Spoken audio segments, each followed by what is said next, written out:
no horizonte, nos teus recordos, no carácter, no que che gusta, na túa coraxe, no que vives, no futuro, no máis bonito, no que te enamora ou no que tes máis cerca, levas a miña marca. Cando se trata de escoller o mellor, o noso mar marca.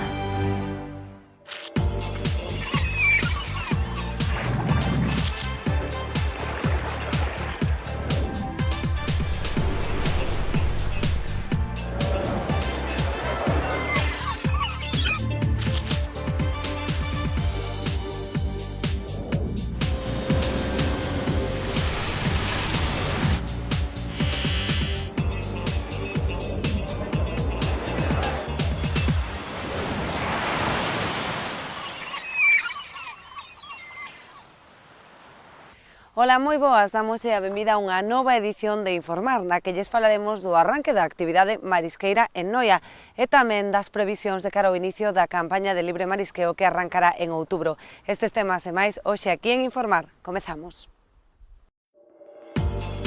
Preocupación no seo da confraría da Illa de Arousa ante a acción dos furtivos que está a esquilmar os bancos. Máis marisco e a mellor prezo. Con este positivo balance arrancou este luns a campaña marisqueira en Noia. De novo sobre a mesa o problema dos coeficientes redutores da idade de xubilación dos mariñeiros galegos.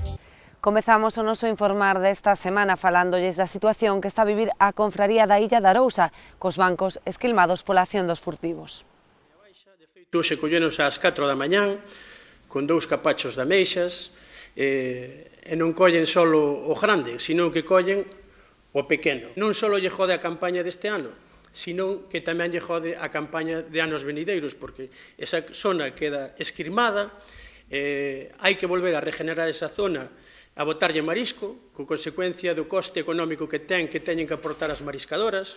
O episodio da madrugada do martes é un exemplo da situación que viven case a diario os mariscadores de Illa de Arousa. Dende a confraría denuncian que máis dunha decena de veciños dedícanse ao furtivismo nas praias insulares. Noite tras noite e estamos facendo actas de denuncia e como son insolventes, pois o pasan polos forros, é dicir, incluso amenazan, unha vez que os colles, a que van a chamar máis xente para vir a traballar e que eles non os vamos a quitar das playas. É dicir, amenazan ou insultan a presidenta da mariscadora, como fixeron esta noite, e incluso como ten pasado noutras cofradías, a agredir. O grupo organizado conta incluso coa colaboración de outros veciños cos que, segundo sospeitas do patrón maior, terían acordos para a compra da semente. Actualmente contan con 11 vixilantes que son insuficientes para cubrir as 49 praias do municipio. Que os mariñeiros e mariscadoras se lle está quitando un porcentaje en lonja para pagar a vixiancia. É dicir, diñeiro perdido que se podía utilizar para regenerar bancos marisqueiros e crear máis riqueza dentro da propia cofradía. Por iso, dende a confraría reclaman contundencia na aplicación da lei contra o furtivismo e piden penas de prisión. A ver se dunha vez por todas a lei que se leu de que o furtivismo é delito, a ver se sale unha sentencia en firme na cal entre alguén na cárcel, porque vai a ser a única maneira de que paremos algo isto. O sector non oculta a súa preocupación e advirten de que o furtivismo deriva da existencia dun mercado ilegal que compra os produtos procedentes desta práctica. Arranque máis que satisfactorio na apertura da campaña marisqueira en Noia, con moi boas capturas e mellores prezos, tanto é así que a confraría xa traballa na busca dun selo de calidade. Actividade frenética na lonxa de Testal no inicio da campaña marisqueira de Noia. Máis de 1.500 mariscadores, moitos deles procedentes de outras rías, participaron nesta xornada de apertura, na que constataron o bo estado das concesións. Os mariscadores da flote dispoñían tan só dunha hora para apañar o tope de 30 kilos de berberecho e 5 de ameixa, tempo suficiente dada a abundancia de recurso que soe ser habitual nestas primeiras xornadas. Bueno, bastante ben, de berberecho, mete bastante berberecho, de momento non topamos moita ameixa, pero bueno, estamos contentos. O tamaño é aceptable e de momento ben, a ver se é unha boa campaña. Unha hora chegou ben para coller os topes. bastante ben. Collemos os cupos ben, bueno, ao xusto, o tamaño é bo, e a ver os próximos días que tal. Por hora ben, a meixa pouca, onde vemos a berberecho ali na misela, pero a meixa pouca. Satisfacción tamén entre os mariscadores a pé que puideron faenar entre as 7 da mañá e as 11:30 para facerse cos 20 kilos de tope de berberecho e outros 5 da meixa. En canto ao tamaño, destacou o berberecho de segunda e de terceira, aínda que dependendo das zonas houbo quen tivo máis ou menos sorte. Hai, só que é bastante pequeneiro. É pequeno? Sí. Ali onde caemos, sí. Bueno, non hai o que había os outros anos, pero bueno, tampouco nos queixamos. É algo pequeno, pero mañá mellor. A ver, na zona onde estuvemos nós hoxe, pois xa ves o tamaño, non é que sea do mellor, pero bueno, está moi cheo, vai a pesar e esperemos que os precios nos acompañen. Calidad bastante boa, sí, dentro do que cabe, non é como outros anos de tamaño, pero é polo tempo que lleveu, non? Non lle choveu o suficiente como para... Pero bueno, é bastante boa, Esta é a segunda e a terceira. Primeira pouco hai agora. A pesar deste bo arranque, os mariscadores prefiren ser cautos á hora de vaticinar o futuro da campaña, xa que é habitual a abundancia de marisco nas primeiras xornadas. O primeiro día ben, pero xa se sabe, o primeiro día sempre mellor. A ver como ven o resto da campaña, se non hai ningún problema. Pero bueno, para ser o primeiro día non temos queixa. Parece que ben, pero o primeiro día nunca se sabe realmente o que hai, ou o que vamos a coller, ou os precios como van a acompañar. O primeiro día é así un pouco... a aventura de día, sabe lo que ocurre. Todos coinciden en que serán os prezos os que determinen a evolución da campaña. Agora de lo que é o que marca o ritmo da campaña, se a campaña é boa ou mala.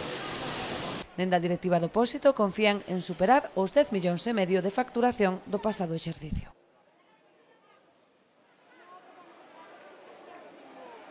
Vistos estes exemplares, ninguén pon en dúbida a calidade do berberecho de Noia. Lonxe disto, o obxectivo que perseguen tanto a Confraría como a Consellería do Mar é a obtención dun selo de calidade que garanta a trazabilidade do produto. A través dunha subvención do GALP, estáse a desenvolver un estudo para a obtención dun marcador xenético identificativo da orixe xeográfica.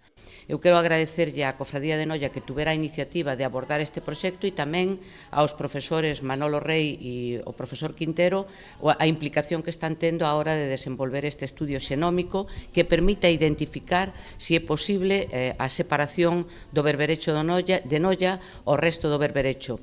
E con eso tamén lle quero agradecer a colaboración daquelas cofradías de outras rías que están participando para poder facer un estudio xenético de todo o berberecho de Galicia e poder ver, de diferenciar e trazar o orixen dun produto de Galicia con respecto ao que podría ser un produto de Portugal, un produto de Francia, un produto de Italia, un produto de Irlanda, ou de Holanda. Eu creo que os camiños están trazados, os investigadores están traballando, a colaboración co sector é máxima e todos os cartos que dende a Administración podamos aportar para que estes proxectos obteñan un éxito seguro, creo que son ben invertidos. A creación dun selo de calidade para o berberecho sería determinante para a Confraría de Noia, que depende principalmente desta especie. Tan só na anterior campaña supuxo o 80% dos moluscos descargados. Ademais da mellora na comercialización, suporía unha importante medida de control contra o fraude do berberecho en conserva. O apoio constante que lle brinda a un sector que eu entendo que é primordial para Noia, pero é fundamental para Galicia, como é o sector pesqueiro e marisqueiro, e desexar que esta campaña que onte empezaba dure moitos días, poidan traballar pouco tempo cada día e obter uns beneficios tan bons como os que obtuveron onte. A conselleira aproveitou a súa presenza en Noia para coñecer outros proxectos enmarcados nos GALP, como a rehabilitación do antigo casino ou a construción do futuro Museo do Mar. O proxecto de rehabilitación do antigo casino de Noia conta cunha axuda de máis de 200.000 euros dos GALP, que xunto coa aportación municipal permitirá restaurar esta singular edificación para convertela nun centro de recepción de turistas. Contará con 2 salas de exposicións e unha sala de conferencias, mentres que no primeiro andar emprázase a aula CEMIT e as dependencias de información turística. A Consellería vai a financiar con máis de 200.000 euros ese proxecto e o resto do financiamento é de aportación municipal e tamén de colaboración financiación por parte de outras consellerías. A rehabilitación dese edificio vai a supoñer un investimento por riba dos 800.000 euros, preto dos 850.000 euros, que vai a posibilitar que un edificio que foi adquirido polo Concello de titularidade municipal sexa posto a disposición dos veciños e con un importante atractivo arquitectónico e destinalo a un centro de recepción de visitantes do seu destino Ría de Muros Noia, que posibilite convertirse nun primeiro punto de referencia para eses turistas, eses visitantes que se achegan a nosa ría. A posta en valor a través dos proxectos GALP de iniciativas que teñen moito que ver co desenvolvemento sociocultural dos nosos mariñeiros tamén. Por unha parte, como decía o alcalde, pois a rehabilitación dese antigo casino aí me parece fundamental porque vai a ser un atractivo turístico que vai a unir a todos os concellos desta contorna, unha forma máis de divulgar a nosa cultura, a nosa tradición. O proxecto de rehabilitación non é sinxelo polas especiais características arquitectónicas do inmoble e a necesidade de adaptarse ás directrices do Plan de Protección do Casco Histórico. Aínda así, a intención do Concello é que o novo servizo poida estar aberto ao público en 2018.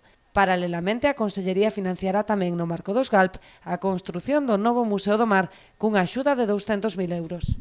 Paralelamente, tamén a Consellería vai a financiar outro proxecto que é o do novo Museo do Mar, tamén a través do GAL, que supón tamén un investimento e unha colaboración económica por parte da Consellería en torno aos 200.000 euros.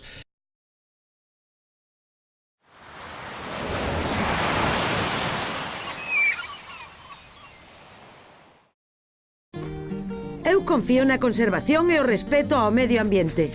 Eu confío na pesca de boixura artesanal e selectiva.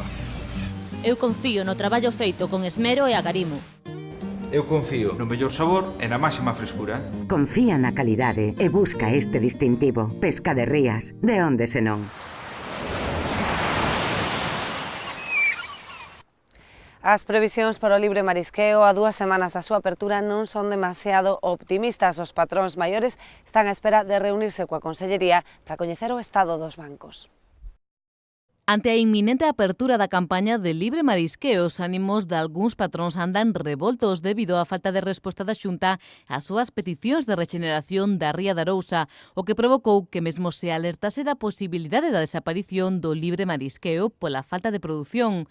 O patrón maior de Cambados enviou unha mensaxe de tranquilidade esta mañá falando con esta casa. Asegura que mentres non haxa a reunión coa Xunta para coñecer o estado actual da ría, non se debe ser alarmista. Pero falta a reunión fundamental que temos que ter coa Administración, donde saldrán os resultados das mostraxes, donde se deciden os cupos, dependendo desos resultados, os cupos para intentar encauzar a campaña. De momento non temos datos todavía nin de como están os bancos, nin de unha data para reunirnos. O patrón agarda que a reunión se produza esta mesma semana, posto que está previsto comezar a campaña o primeiro día laborable de outubro, como ven sendo habitual. Costa admite que a situación non é boa, pero que prefire ser optimista respecto da campaña. A ver, eu nunca perdo a esperanza. Eu penso que pode ser unha boa campaña. Home, a ver, todo habrá que velo. As primeiras semanas son de tanteo. Miraremos despois. O ano pasado pensábamos que iba a ser peor da que foi.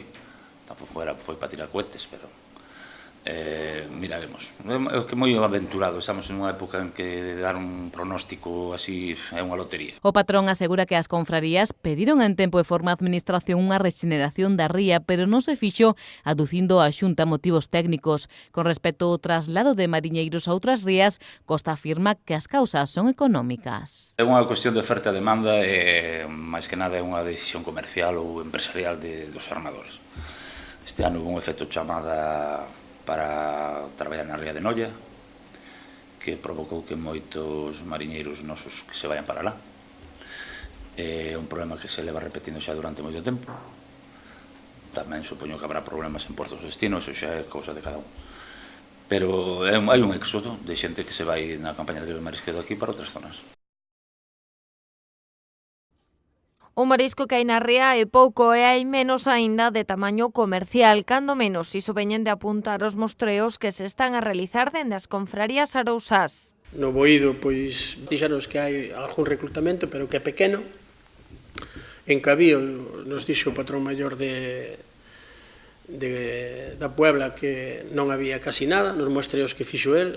Despois nos lombos, o patrón maior de Rianxo nos dixo que había reclutamento de berbericho e de babosa, pero que era moi pequena. Polo de momento, a situación que se está a dar é moi semellante á do ano pasado. O sector apunta que dende a Consellería do Mar non se tomaron ningunha das medidas que puxeron sobre a mesa en febreiro primeiro e en xuño despois. Fixemos arados de diferentes zonas para que se fixeran no seu tempo no meses de febreiro, marzo ou si, en abril xa cara a ter para a campaña seguinte. É dicir, fixemos as solicitudes con tempo, logo. Incluso un dragado no río para canalizalo un pouco. Dende a Consellería pola súa banda aceptan a preocupación do sector, pero aseguran que aínda non teñen datos sobre as poboacións que se poden atopar nos principais bancos marisqueiros da Ría de Arousa. Están os técnicos terminando de facer os informes e no momento en que se dispoñan dos datos que nos aporten os técnicos, se convocará unha reunión aos patros maiores para explicarlle cual é a produción prevista. Está previsto que a campaña do libre marisqueo comece o día 2 de outubro, pero as confrarías aínda descoñecen os topes que se aplicarán aos máis dun milleiro de barcos que faenan na zona. A CIGA denuncia que os mariñeiros galegos non poderán acollerse ao máximo coeficiente redutor na idade de xubilación. A idade de xubilación pros mariñeiros que están en palangreiros e rastreiros conxeladores volve a saír a palestra. Dende a CIGA denuncian unha circular mediante a cal o director xeral do Instituto Social da Mariña indica aos seus subalternos que non poden acollerse aos coeficientes reductores do 0,40. Que significa isto? Pois cousas tan importantes como, por exemplo, que os tripulantes non lle valeu de nada demostrar que andan en barcos congeladores. O tripulante que anda fora vai pasar o 0,20, 0,25 ou 0,30 ou 0,35, os moi grandes, en algún caso haino. Dende a CIGA pensaron que este problema estaba resolto a finais do 2016, pero agora danse conta a través desta circular de que non é así. Empézanos a surxir as dudas e por iso facémonos as seguintes preguntas. E por iso convocamos isto. Primeiro, se os arrastreiros congeladores e os palangreiros congeladores non son congeladores, que flota galega queda? Que teña dereito ao 0,40. Digo vos máis, e exemplos que ustedes a 5 minutos en coche. A flota galega ou de marín que faena en Nafo son arrastreiros congeladores, toda. A que faena en Malvinas, toda. A que faena no Índico, toda. O su tipo ese lle van a aplicar tamén el de arrastreiros congeladores non son congeladores? Ante esta situación, a CIGA xa convocou novas asambleas co obxectivo de iniciar unha campaña de protesta para buscar unha solución ante este problema. Exixen a convocatoria urxente dunha reunión onde estean presentes a Xunta de Galicia, os sindicatos e as patronais. De non chegar a un acordo o antes posible, dende este sindicato xa anunciaron que volverán a saír á rúa. Rebatamos o noso programa desta semana en Cabo de Cruz, onde Portos de Galicia vai investir 40.000 euros en melloras na esplanada portuaria. A nós tan só nos queda despedirnos, lembrándoles que o vindeiro xoves teñen unha cita á mesma hora aquí en Canal Rías Baixas. Ata entón. O presidente de Portos de Galicia supervisaba xunto co alcalde Xoán Xosé Dieste as obras de mellora das condicións da seguridade que se están a levar a cabo actualmente no Peirao crucense. A maioría das actuacións teñen como finalidade o reforzo da sinalización horizontal e vertical na esplanada portuaria. Básicamente, acabamos de contemplar unha pavimentación que se fixo na rampa esta que está detrás da lonxa. Estamos vendo agora o que toda a sinalización horizontal, tanto dos viais portuarios como de zonas de aparcamento, como de zonas que se pintan en amarelo porque son zonas, digamos, excluídas ao tráfico e as persoas por temas de carga e descarga, como pode ser este caso tamén aquí.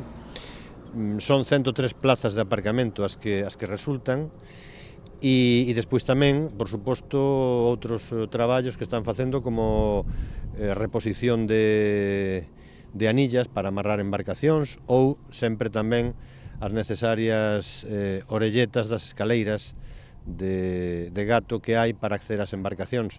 En este último caso son cuestións de seguridade a hora de acceder ás embarcacións, como decía. Dende o Concello agradeceron o investimento destinado, que posibilitará a mellora dos servizos que se prestan a diario aos usuarios do porto. Agradecer as obras realizadas aquí neste porto, que son xustas e necesarias porque evidentemente o volumen de actividade tanto marisqueira como de produción de desembarco de mexillón é importante. Nas próximas semanas está previsto desenvolver tamén obras de reforzo e mellora na escolleira e no espaldón do porto, despois dos danos provocados polo temporal, de cara a dar maior seguridade ás embarcacións que amarran no interior da dársena portuaria. O presidente de Portos de Galicia informou tamén de que nas vindeiras semanas procederase á limpeza das dársenas en varios portos da provincia da Coruña, entre os que se atopa o de Muros. A actuación está enmarcada na cuarta fase do plan de limpezas que o ente público puxo en marcha por primeira vez no ano 2013. Non será unha dragaxe, senón que o que se pretende mellorar a seguridade nas augas interiores do porto e impulsar a protección da fauna, que pode verse afectada ademais seriamente pola acumulación de residuos nos fondos mariños. Ademais, segundo el, con esta acción búscase tamén mellorar a imaxe das instalacións.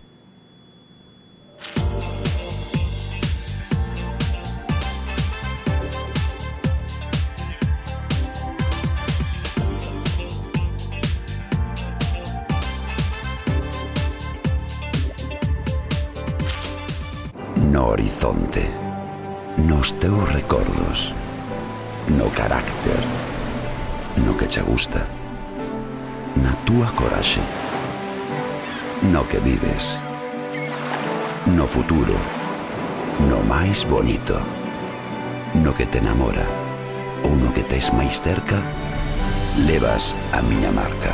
Cando se trata de escoller o mellor, o noso mar marca.